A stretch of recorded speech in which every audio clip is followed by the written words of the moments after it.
전영록은 한때 한국 가요계에 큰 반향을 일으켰던 인물로 감성적인 목소리와 매혹적인 퍼포먼스로 재능 있는 아티스트의 이미지를 보여준다. 그는 1950년대에 한국의 작은 농촌에서 태어나 가난 속에서 자랐지만 결코 꺼지지 않는 음악에 대한 열정을 품고 있었습니다. 그의 인생은 성공의 높은 음조, 실패의 낮은 선율, 그리고 사랑과 가족의 침묵이 뒤섞인 긴 여정이었습니다.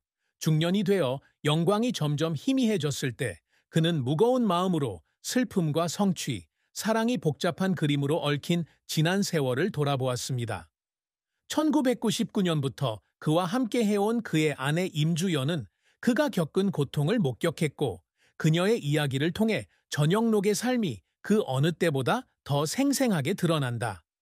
전영록의 인생에서 가장 큰 슬픔은 무대에서의 실패도, 커리어에 대한 압박도, 청중의 거부도 아니었다. 이는 그가 누구보다 존경하고 사랑했던 아버지 전태식의 영원한 이별이었습니다. 1980년 전영록이 전성기를 누리던 시절에 태식 선생은 세상을 떠났고 그 상처는 영원히 아물지 않았다. 그의 아버지는 고향의 작은 목공 작업장에서 일하며 가족을 부양하는 단순 노동자였습니다. 태식 선생은 가난했지만 아들의 음악적 꿈을 늘 응원했고 전영록이 청소년 시절에 유일한 자전거를 팔아 낡은 기타를 사주기도 했습니다. 아버지가 돌아가신 날 전영록은 서울의 한 대형 무대에서 공연을 하고 있었습니다. 그는 짧은 전화 통화로 어머니로부터 소식을 들었습니다. 어머니의 목소리는 목이 메어 있었습니다. 영록아, 네 아버지가 세상을 떠나셨어. 그는 공연을 끝내지 않은 채 고향으로 서둘러 돌아갔고 관객들은 여전히 기다리고 있었다. 그가 도착했을 때 그는 아버지가 오래된 나무 침대에 꼼짝 않고 누워있는 것을 보았고 굳은 손은 더 이상 움직이지 않았습니다. 그는 아버지 옆에 무릎을 꿇고 그의 손을 꽉 잡았다. 눈물이 하염없이 흘러내렸다. 그는 아버지를 잃었기 때문에 울었을 뿐만 아니라 오랜 세월 주목받는 데 몰두하다 보니 아버지와 더 이상 함께할 수 없었던 것도 울었습니다. 그는 부모님을 서울로 데려와 함께 살게 하고 아버지가 더 편안한 삶을 살 수 있도록 해주겠다고 약속했지만 그 약속을 지키기 전에 아버지가 세상을 떠났습니다. 아버지의 죽음은 전영록의 인생에서 가장 큰 고통이 되었다. 장례식이 끝난 뒤 그는 서울로 돌아왔지만 그는 더 이상 예전처럼 쾌활한 예술가가 아니었습니다.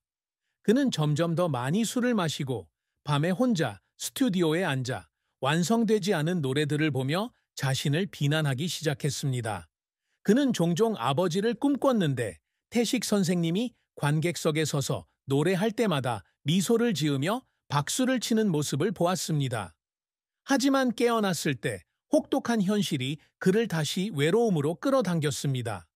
그 슬픔은 개인적인 상실일 뿐만 아니라 아직 아버지와 함께 할 수 있었던 순간을 소중히 여기지 못한 것에 대한 후회의 감정이기도 합니다. 전영록의 음악 인생은 땀과 눈물, 그리고 불후의 선율로 쓰여진 두꺼운 책과도 같습니다. 그는 시골의 가난한 소년에서 시작해 1970년대에 한국에서 가장 유명한 가수 중 한 명이 되었습니다. 그 여정은 그가 16살 때 고향을 떠나 서울로 온 뒤 빈손 2개와 큰 꿈 하나만을 안고 시작됐습니다. 바로 가수가 되겠다는 꿈이었습니다. 그는 생계를 위해 온갖 일을 했습니다. 식당에서 웨이터로 일하고 신문을 배달하고 거리에서 노래를 부르는 등 말입니다. 하지만 그의 재능은 영원히 숨겨진 채로 있을 수는 없었다. 1975년 21세의 나이로 첫 곡 스파크로 데뷔했는데 이 록 발라드 곡으로 금세 그를 스타덤에 올려놓았습니다. 이후의 시기는 전영록의 전성기였다.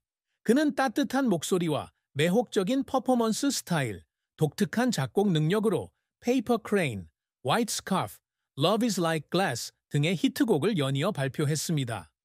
1982년 앨범 Memories of You는 수십만 장이 팔려 당시 가장 많이 팔린 가수 중 한 명이 되었다. 그는 서울에서 부산까지 모든 주요 무대에 등장했고 그의 이름은 80년대 젊은 세대 음악 팬들에게 아이콘이 되었습니다.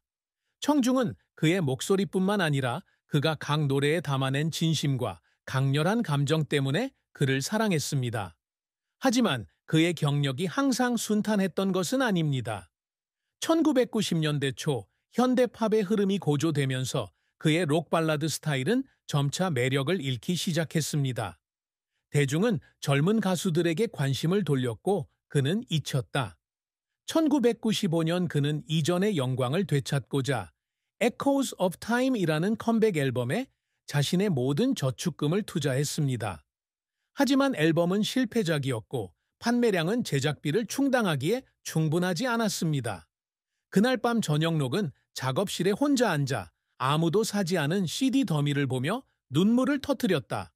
그는 돈을 잃었기 때문에 울은 것이 아니라 자신의 꿈이 산산이 조각나는 것을 보고 느낀 무력감 때문에 울었습니다.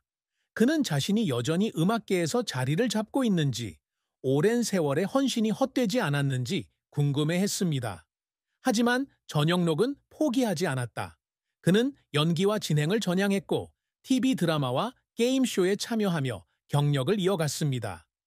그는 가족을 부양하기 위한 돈을 벌기 위해 쉴 새 없이 일했고 때로는 하루에 20시간씩 촬영하기도 했습니다. 어느 날 그는 긴 촬영을 마치고 차 안에 앉아 지쳐서 떨리는 손을 바라보며 조용히 울었습니다. 그는 피곤해서 울지 않았습니다. 하지만 자신이 여전히 가치 있다는 것을 증명해야 한다는 압박감 때문에 울었습니다. 2000년대 후반에는 음악 프로그램 MC로 출연하면서 점차 시청자들의 애정을 되찾았고 그 프로그램에서 그는 자신의 인생 이야기를 흔치 않은 진심을 담아 공유했다. 그의 경력은 역경에 직면해서도 결코 포기하지 않는 한 남자의 확고한 의지를 증명해 줍니다. 저녁록은 단지 명예나 돈을 얻기 위해 사는 사람이 아니다. 그에게 진정한 성취란 영감을 주고 의미 있는 무언가를 남기는 능력입니다. 그의 가장 큰 목표 중 하나는 가난한 어린이들을 위한 음악 학교를 짓는 것입니다. 그곳에서 어린이들은 노래하고 악기를 연주하는 법을 무료로 배울 수 있습니다. 이는 그가 어린 시절에 간절히 원했지만 결코 이룰 수 없었던 일입니다. 그는 2005년 51세의 나이로 고향에 저녁록 음악 학교를 설립하며 그 꿈을 이루었습니다. 그는 자신의 직업 수입의 상당 부분을 학교를 짓는 데 사용했고 개교식 날 수백 명의 학생과 학부모 앞에 서서 눈물을 흘리며 음악은 부자만을 위한 것이 아니라는 걸 알아주셨으면 합니다. 음악은 빛이고 여러분이 그 빛 속에서 살기를 바랍니다. 라고 말했습니다. 학교를 짓는 길은 쉽지 않았습니다. 그는 높은 운영 비용으로 인해 초기 자본이 빠르게 고갈되면서 재정적 어려움에 직면했습니다. 공연 수익금을 선생님들에게 지불하고 새로운 악기를 사는 데 써야 했던 몇 달도 있었습니다. 많은 사람들은 이 프로젝트는 수익성이 없다며 포기하라고 조언했습니다. 하지만 저녁록은 단호했다. 돈은 다시 벌 수 있지만 이 아이들에게 주어진 기회는 다시 벌 수 없습니다. 그는 친구들에게 이렇게 말했습니다. 점차 학교는 안정되었고 최초의 학생들이 작은 무대에서 공연을 시작했습니다. 그들의 미소를 보며 그는 모든 희생이 가치 있다고 느꼈다. 그가 늘 추구해온 또 다른 업적은 한국 전통음악의 가치를 보존하는 것입니다.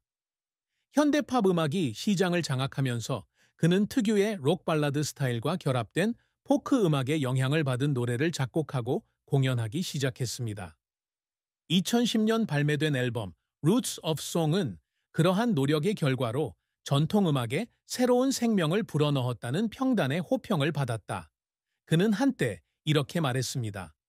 저는 제 음악이 단순한 멜로디가 아니라 저와 같은 사람들, 즉 빈곤 속에서 자란 사람들의 이야기가 되기를 바랍니다. 그는 그러한 목표를 달성하기 위해 건강이 악화되는 상황에도 불구하고 스튜디오에서 많은 시간을 보내며 새로운 스타일을 실험했습니다. 저녁록은 많은 성공을 거두었음에도 불구하고 항상 그것이 충분하지 않다고 느꼈습니다. 아버지가 돌아가신 후 그는 태식 선생에게 바치는 노래를 작곡하기로 했습니다. 아들의 사랑과 끝없는 그리움에 대한 노래입니다. 하지만 그는 펜을 잡을 때마다 목이 메어 더 이상 글을 쓸 수 없었습니다.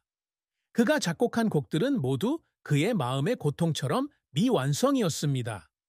그가 갈망했던 가장 큰 성취, 즉 아버지가 자신의 성공을 지켜볼 수 있는 완전한 가정은 이루기 어려운 일로 남았습니다.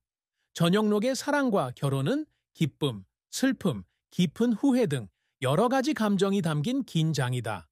그는 2번이나 결혼을 했는데 그 결혼은 모두 그에게 지울 수 없는 상처를 남겼습니다.